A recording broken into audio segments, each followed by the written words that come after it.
ito ay rated SPG. Striktong patnubay at gabay ng magulang ang kailangan.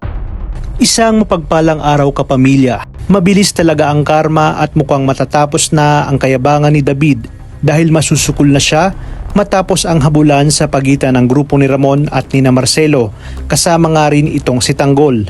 Samantala, hindi na makakapagpigil si Tinding at papatulan niya na si Senyora Bitina matapos siyang pagbintangan na nilalandi umano si Don Facundo. Halos hindi na alam ni Marites ang kanyang gagawin dahil sa sunod-sunod na problema sa kanilang pamilya, lalo na nang matapos ang matinding akusasyon kay Santino sa pagkamatay ni Coach Gary. Kahit anong pakiusap ni Marites kay Rigor, nananatili itong matigas. Mas mahalaga para sa kanya ang kanyang reputasyon at kahit hindi pa nililitis ang kaso, kumbinsido na nga itong si Rigor na si Santino ang pumatay kay Coach Gary. Masamang-masama ang loob ni Santino sa kanyang tatay dahil agad siyang hinusgahan kahit wala naman siyang kinalaman sa mga akusasyon.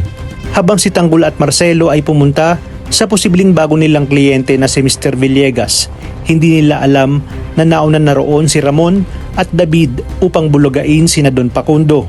Matapos ang matinding habulan, tuluyan nang nasukol itong si David.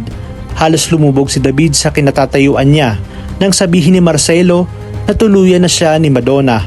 Kaya naman lalong titindi ang galit ni Ramon sa mga kabalyero. Hindi muna sila magpapang-abot ni Tanggol dahil mauunang makaalis ang grupo upang kitain ang sinasabing buyer ng Star of Venus at makatanggap ng tawag mula kay Boss Divina. Gagamitin ni Ramon si Catherine bilang pangtubos sa atraso ni Don Facundo. Ngunit isang malaking revelasyon ang mangyayari. Malalaman ni Don Facundo na si Marites pala ang naging dahilan ng hindi pagkakaayos nila ni Tinding noon. Bukod pa rito, hindi pala tunay na mga apo ni Don Facundo sina Catherine at Pablo dahil hindi sila nagkaanak ni Bitina. Ibig sabihin, si Tanggol pala ang tunay na apo ni Don Facundo. Kaya naman kapamilya, tuloy-tuloy ang pagtutok sa nangungunang serye sa primetime.